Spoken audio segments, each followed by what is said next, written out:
Once again, thank you for being here. We Thank you. appreciate it.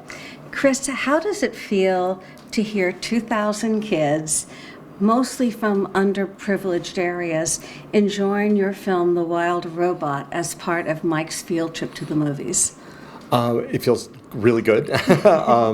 I think everybody that worked on this, including me, just fell in love with it. And anytime we are able to show it to anybody is it's just really lucky for us. And anytime I get a chance, I like to sneak in and watch people watch the movie. And selfishly, I just like to see it.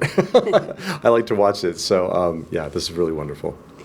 How can film inspire young minds? I mean, it inspired me when I was a kid. I had no idea that I would ever be able to work in film. I grew up in Colorado, about as far away from Hollywood as I could have imagined. In Arvada, Colorado. But immediately I gravitated towards making little movies with my Super 8 movie camera that I borrowed from my dad. It was not mine. And me and my friends would get together and just make little movies, and then I would do my own little animations and stuff like that. So I was just kind of compelled to do it, and I think that's natural. If people tend to follow their interests and their talents, and anything that would encourage them and inspire them is great. It was always there for you. It was. I had a brother and a sister, but of the three of us, I was the one that was obsessed with that camera and was obsessed with drawing and animation. And my brother and my sister had other interests.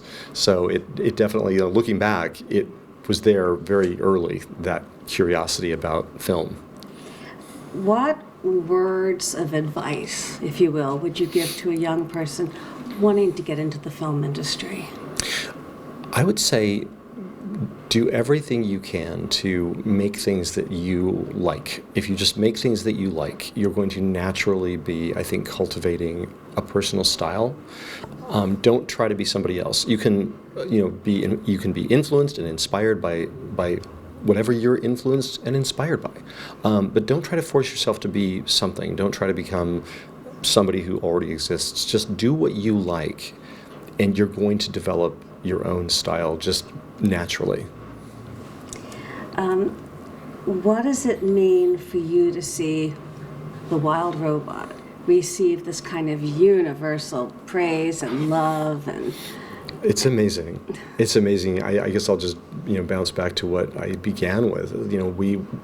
We work on these and make them because we fall in love with them, and we try to do our very, very best. In this case, we were working with amazing source material, a book that was written and illustrated by Peter Brown. So we were always in service to the messages and the themes and the vibes and the characters that he created in his book. And that was what we did. We didn't really think about the next step when we were going to release it. That really comes later. You're just concerned with getting it right. Can you give us a little hint about Wild Robot 2? There is yet to be a Wild Robot 2. We're still just letting this one play out, and if the studio is interested, I would be very interested in being connected with it. Well, we all hope so. That would be fun. Thank you so much, Chris, for bringing your film to us and these wonderful young minds. Thank you so much.